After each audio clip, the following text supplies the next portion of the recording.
Olá, eu sou Antônio Carlos Sequim, conheci João Cabral em 1980 e posso dizer que fui seu amigo até o fim da sua vida, em 1999. Nessa amizade, durante esse período, estive com ele numerosas vezes, sempre muito bem recebido, fiz dezenas de perguntas sobre a sua obra, sobre seus livros, sobre seus poemas e, às vezes, sobre versos específicos. E ele, bem discreto, me fez 4 perguntas inesquecíveis. E eu vou compartilhar com vocês, revelar aqui, quais foram essas 4 perguntas inesquecíveis. Primeira delas, em 1992, eu prestei um concurso para professor titular da Faculdade de Letras da UFRJ. E, na véspera da apresentação da minha palestra, porque à época que o concurso impunha a apresentação de uma conferência, eu escolhi, evidentemente, Cabral como tema, intitulei-a de João Cabral Marcas, e, visitando Cabral alguns dias antes da conferência, ele me pergunta: olha, será que eu posso ver? Será que eu posso assistir você apresentar esse texto? Vocês imaginem a responsabilidade, né? Eu defender uma tese sobre um extraordinário poeta e contar com a presença viva deste poeta na assistência. Assim foi feito. Senti o burburinho, né, quando chegamos, eu e o objeto do meu estudo, e João Cabral, de maneira muito discreta, acompanhado do seu filho mais novo, Joãozinho, né, sentou-se ali no meio da plateia, sem qualquer destaque, e ali ficou até o fim e mandou, eu creio, seus bons eflúvios, porque felizmente o texto foi muito bem recebido, né? Eu obtive a titularidade e creio que ele ficou muito satisfeito com a conferência em si e com a resposta à sua primeira pergunta, se ele poderia ou não assistir ao evento. Em 1993, eu organizei um curso na pós-graduação, mas que eu abri para a graduação e para a comunidade de um modo geral, um curso composto pela presença de grandes poetas, um por semana, que cada um deles daria um depoimento sobre a sua obra, o seu conceito de poesia e um pouco sobre o seu próprio percurso histórico, né? Lá estiveram nomes como Ferreira Goulart, Ivan Junqueira, Carlos Nejat, e eu tinha convidado Marli de Oliveira, que era a segunda esposa de João Cabral. Eis que, na véspera da apresentação de Marli, eu recebo um telefonema de João Cabral formulando uma pergunta. Me disse: Marli está adoentada, está com problemas de dor de cabeça, não se sente bem. Será que eu poderia substituí-la? Será que eu posso falar no lugar de Marli? Evidentemente, vocês imaginem qual é a resposta que se pode dar a uma pergunta dessa. Mas esse episódio me evoca grandes lembranças, porque eu considero quase o canto do cisne de João Cabral em termos de desempenho público, né?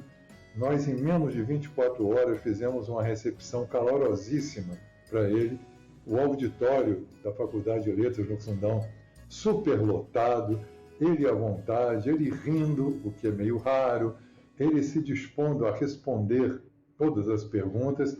E esse texto precioso, né, de uma conferência em que ele falou de modernismo, falou da geração de 45, saiu apenas numa edição da Aguilar, de 2008, e vai ser incorporado, ou já está incorporado, ao meu mais recente livro sobre ele, sobre o qual eu vou falar adiante, João Cabral, de ponta a ponta. A primeira edição de meus estudos cabralinos é de 1985.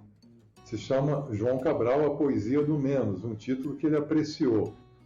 E, por contingências até de recorte cronológico, neste livro eu estudei até a Escola das Facas, que é de 1980.